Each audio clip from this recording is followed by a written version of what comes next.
बाबतीत भाग्यवान आहोत का त्याचं उत्तर काळ सांगेल, आपल्याला माहिती नाही. पण धनाई मरणाच्या बाबतीत भाग्यवान आहे का? माझा विचार आणि शास्त्राचा अभ्यास काय सांगतो तर उत्तर हे हो आहे. का? भगवान बुद्धाने सांगितलं, असा एखादा माणूस तुम्ही पाहिलाय का एका जागेवर पडलाय, माशा गणगण करायला लागल्यात, ह्या धडावून त्या धडावर वाहता येत नाही, पाणी मागतोय घरातले पाणी देत नाही, भूक लागली कोणी जेवायला देत नाही, लघवीला जायचंय कोणी उचलून घेत नाही. भगवान बुद्धाने विचारलेला प्रश्न आहे हा. तुमचं उत्तर म्हणे जर हो असेल तर भगवान बुद्ध म्हणतात विचार कसला करताय, ही परिस्थिती तुमच्यावर येण्याच्या अगोदर आपलं मरण सुखकर कसा होईल याचा विचार करा आणि त्या दृष्टिकोनातून पावलं उचला. शास्त्र काय म्हणतं? एका जागेवर पडून वृद्धापकाळानं वार्धक्याच्या आजाराने ग्रासित होऊन परावलंबी जीवन जगल्यापेक्षा, दुसऱ्यावर अवलंबून राहिल्यापेक्षा, दुसऱ्याच्या हाताने सगळं काही करून घेतल्यापेक्षा चालता बोलता स्वतः अगदी अचानक आकस्मिक अशा पद्धतीचा मृत्यू येणं आणि जगाचा निरोप घेऊन जाणं हे मरणाच्या यादीतलं सर्वश्रेष्ठ मरण सांगितलं महाराज. तुम्ही मी त्याच्या नशिबात आपल्या नशिबात आहे की नाही सांगताच येत नाही, पण धनाबाई नशीबवान ठरल्या का?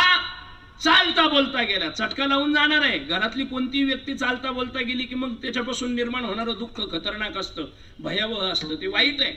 परंतु त्यांच्या व्यक्तिगत जीवनाचा जर शास्त्राच्या नजरेतून विचार केला तर हो, असं मरण फार क्वचितच लोकांना येतं. तुम्ही म्हणाल हृदयविकाराच्या झटक्याने 30-35 लोक जातात, म्हणजे 35-40 वर्षाचं वय मेली, ते मरण श्रेष्ठ मरण नाही का? जीवन जगायचं राहून गेलं आणि जगाचा निरोप घेऊन गेली, ते काही कामाचं नाही.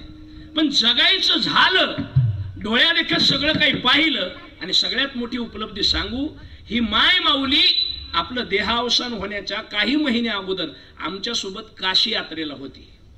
तुम्हाला ऐकून आश्चर्य वाटेल महाराज.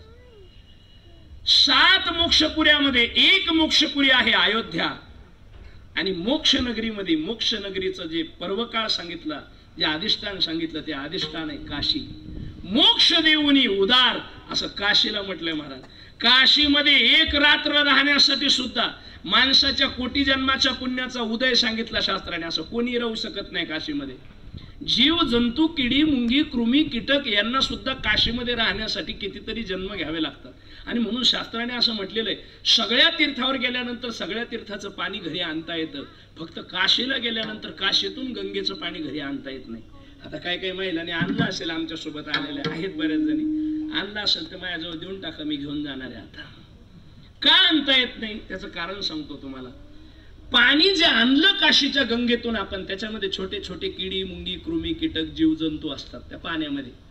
आणि जीवजंतू म्हणून का होईना आपण काशीमध्ये जन्म घ्यायला भाग्य लागतं.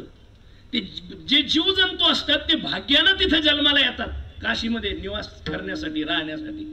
आणि आपण बाटलीमध्ये त्यांना भरून घरी आणलं की आपण त्यांच्या वाट्याचा काशीचा निवास हिरावून घेतो, आणि ती हिरावून घेतल्याचं पाप आपल्याला लागतं. म्हणून काशीतून गंगेचं पाणी आणता येतं. बसा साहेब बसा. काशीमध्ये थोड्या वेळापुरतं का होईना तुम्हाला आम्हाला स्थान मिळण्यासाठी, तुम्हाला आम्हाला निवास मिळण्यासाठी अनंत जन्माचं पुण्य लागत असतं. आणि या मायमाऊलींनी अर्थात धनामाईनी ते पुण्य आपल्या जीवनामध्ये अर्जित केलं. काशी यात्रा 3 दिवस काशीमध्ये स्थान दिलं त्यांनी. 3 दिवस काशीमध्ये राहिल्या. 1 दिवस भगवंताचा सर्वाधिक कार्यकाल आपल्या वनवासाच्या दरम्यान ज्या क्षेत्रावर राहिलेला आहे, जिथे थांबलेले देव, 12 वर्ष भगवान परमात्मा चित्रकूटामध्ये थांबले, जवळपास 12 ते 12.5 वर्ष. आणि त्याच्यानंतर 2 वर्षाच्या कालखंडामध्ये रावणाला मारण्यापासून सगळ्या क्रिया झाल्या. 12 वर्ष भगवान ज्या स्थानावर थांबून होते अशा चित्रकूटाच्या परमपवित्र स्थानाचा निवास आणि धनामाईला आपल्या जीवनामध्ये घडला. अजून सांगतो तुम्हाला, गंगा, यमुना आणि सरस्वती 3 नद्या जिथे एकत्र येतात, शिव महापुराण नावाच्या ग्रंथाचा जन्म जिथून झाला, जिथे भगवान शंकर आणि पार्वती सुद्धा प्रत्यक्ष रममान होतात, विराजमान होतात, अशा त्रिवेणी संगमावर या माय माऊलीनी आपल्या हाताने स्वतःने, मला वाटतं विनिदान केलं, माहिती केलं ना. त्रिवेणी संगम 4-5 जणी बसल्या होत्या त्या पवित्र त्रिवेणी संगमाच्या तटावर आपल्या मरणाच्या पूर्व काळामध्ये विनिदानाचं परम भाग्य, त्रिवेणी संगमाचा निवास, चित्रकूटाचा निवास, अयोध्येचं दर्शन आणि काशी क्षेत्राचा निवास करण्याचं महत् पुण्य.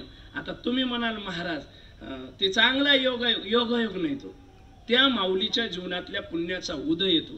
तीर्थावर जाण्याची इच्छा करणारे हजार आहेत, तीर्थापर्यंत पोहोचणारे एक दोनच आहेत. सगळ्या लोकांना वाटतं आम्ही तीर्थाला गेलो पाहिजे, पण ते जात नाहीत. का?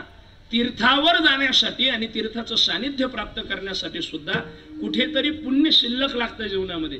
ते पुण्य जर शिल्लक असलं तरच तीर्थाचा निवास घडतो, नाही तर तीर्थ निवास घडत नाही. आणि ते पुण्य घेऊन जन्माला आलेली ही माय माऊली तीर्थक्षेत्रावर गेली आणि तिथे जाऊन निवास करत तीर्थक्षेत्राचं दर्शन, त्याच्यानंतर घरी आल्यानंतर मला वाटतं 3.5 शक्तीपीठ आपले जे भगवतीचे पंढरी क्षेत्राचं सुद्धा दर्शन